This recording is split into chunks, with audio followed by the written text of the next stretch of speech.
പത്മനാഭസ്വാമി ക്ഷേത്രത്തിലെ വളരെ അപൂർവങ്ങളായിട്ടുള്ള വലിയ തോതിൽ വിലപിടിപ്പുള്ള രത്നങ്ങളടക്കം ഇങ്ങനെ ആൻറ്റിക്സ് ഇത് പുരാവസ്തു മാത്രം വാങ്ങിക്കുന്ന അധോലോകങ്ങളുണ്ട്, മാഫിയകളുണ്ട്. അവരാണ് ഇത് കൊണ്ടുപോയിട്ടുള്ളതെന്നാണ് കിട്ടിയിട്ടുള്ള വിവരം. അപ്പോൾ ഇതെല്ലാം അന്വേഷിക്കേണ്ട ഒരു കാര്യമാണ്. തന്നെയുമല്ല, ഈ ഇപ്പം SIT അന്വേഷിക്കുന്ന 312 ഗ്രാമിൻ്റെ കാര്യമാണ് ഗോവർദ്ധൻ്റെ ആഭരണശാലയിൽ നിന്ന് കിട്ടി. അതല്ലല്ലോ ഇവിടെ യഥാർത്ഥ തൊണ്ടി മുതൽ എവിടെ?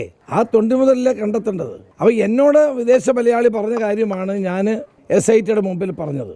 SIT അദ്ദേഹത്തെ വിളിച്ചു വരുത്തി മൊഴിയെടുത്തിട്ടുണ്ട്. ഇനി SITയുടെ ജോലിയാണ് ഇത് കണ്ടെത്തുക എന്നുള്ളത്. ഒരു കാര്യം വളരെ വ്യക്തമാണ്, കേരളത്തിലെ മുഖ്യമന്ത്രി ഈ അന്വേഷണം അട്ടിമറിക്കാനുള്ള എല്ലാ നടപടികളും ചെയ്തുകൊണ്ടിരിക്കുകയാണ്. കേരളത്തിലെ മുഖ്യമന്ത്രി പിണറായി വിജയന്റെ ചെവിയിൽ ഉണ്ണികൃഷ്ണൻ പോറ്റി സംസാരിച്ചത് എന്തിനായിരുന്നു? അപ്പോൾ കേരളത്തിൻ്റെ മുഖ്യമന്ത്രിക്ക് എന്തായിരുന്നു ഇതിനകത്ത് പങ്ക്? അദ്ദേഹത്തിന് എങ്ങനെ ഉണ്ണികൃഷ്ണൻ പോറ്റിയായിട്ട് ബന്ധമുണ്ട്?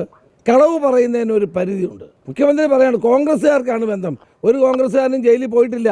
ജയിലിൽ പോയതൊക്കെ CPMകാർ തന്നെയാണ്. ലോകത്തെമ്പാടും ആൻറ്റിക്സ് കള്ളക്കടത്ത് നടത്തുന്ന ആളുകൾ ഇതിൻ്റെ പിന്നിലുണ്ട്. അതുകൊണ്ടാണ് ഞാൻ ഇന്നലെ പറഞ്ഞത്, CBI അന്വേഷിക്കണം, കോടതിയുടെ മേൽനോട്ടത്തിലായിരിക്കണം ആ അന്വേഷണം. എന്തുകൊണ്ടാണ് ഇതുവരെ പത്മകുമാറിൻ്റെയും വാസുവിൻ്റെയും പേരിൽ പാർട്ടി നടപടിയെടുക്കാത്തത്? മുഖ്യമന്ത്രി ഒരു അക്ഷരം മിണ്ടിയോ? എന്തുകൊണ്ടാണ് അവരെ സംരക്ഷിക്കുന്നത്? ജയിലിൽ കിടക്കുന്ന വാസുവിനെയും പത്മകുമാറിനെയും സംരക്ഷിക്കുക എന്നുള്ളതിൻ്റെ അർത്ഥം അവർക്ക് എന്തെല്ലാം മറച്ചു വെക്കാനുണ്ടെന്നുള്ളതാണ്. കാരണം ഇവരുടെ പേര് പാർട്ടി നടപടിയെടുത്താൽ കൂടുതൽ ഉന്നതന്മാരുടെ പേര് അവർ വിളിച്ചു പറയും. ആ ഭയമാണ് മുഖ്യമന്ത്രിക്ക്. ഈ പുരാവസ്തു സാധനങ്ങൾ, ക്ഷേത്രങ്ങളിലുള്ള പുരാവസ്തുക്കൾ അടിച്ചു മാറ്റാൻ ഉള്ള ശ്രമം വാസു പ്രസിഡൻ്റായിരിക്കുന്ന കാലത്ത് കടകംപള്ളി ദേവസ്വം ബോർഡ് മന്ത്രിയായിരുന്ന കാലം മുതൽ ആരംഭിച്ചതാണ്. അതിൻ്റെ തുടർച്ചയാണിതെല്ലാം. അതിനെ നിസ്സാരമായിട്ട് കാണരുത്. ഇതിൽ വൻ മാഫിയകൾ ഇതിൻ്റെ പുറകിലുണ്ട്. സുരക്ഷാ വലയത്തിൽ ജീവിക്കുന്ന മുഖ്യമന്ത്രിയുടെ അടുക്കൽ ഉണ്ണികൃഷ്ണൻ പോറ്റി ചെവി വന്ന് മന്ത്രിക്കുകയാണ്. അദ്ദേഹത്തോട് അടുത്ത് നിൽക്കുന്ന ഒരാൾ സംസാരിക്കുന്ന പോലെ, ഏറ്റവും അടുപ്പമുള്ള ഒരാൾ സംസാരിക്കുന്ന പോലെയാണ് സംസാരിക്കുന്നത്. അതിൻ്റെ അർത്ഥം എന്താണ്?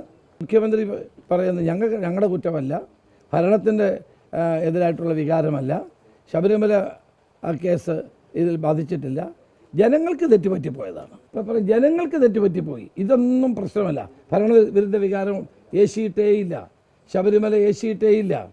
പിന്നെ ആകെ സംഭവിച്ചത് ജനങ്ങൾക്ക് തെറ്റുപറ്റിപ്പോയി, അവർ വേണമെങ്കിൽ തിരുത്തിക്കൊള്ളുക എന്നാണ് മുഖ്യമന്ത്രി പറയുന്നത്.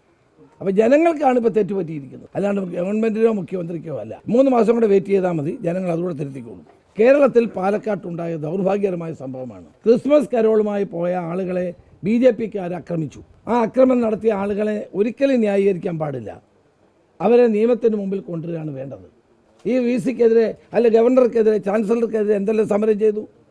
ആ സമരം ചെയ്ത ആളുകളെ മുഴുവൻ വഞ്ചിച്ചുകൊണ്ട് കേരളത്തിൻ്റെ മുഖ്യമന്ത്രി BJPയുമായി ചേർന്ന് ഇപ്പോൾ കുരങ്ങൻ അപ്പം പങ്കുവെച്ച പോലെ പങ്കുവെച്ചിരിക്കുകയാണ്. ഒരു VC ഗവർണർ എടുക്കുക, ഒരു VC മുഖ്യമന്ത്രി എടുക്കുക. അപ്പോൾ CPMും BJPയും തമ്മിലുള്ള അന്തർധാരയുടെ ഏറ്റവും വലിയ ഉദാഹരണമല്ലേ ഇത്?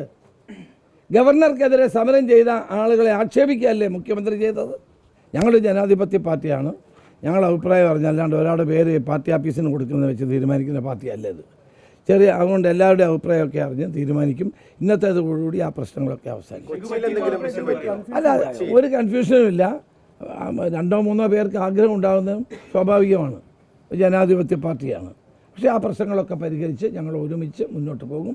ജനവിധി അംഗീകരിച്ചുകൊണ്ട് ഞങ്ങൾ മുന്നോട്ട് പോകും.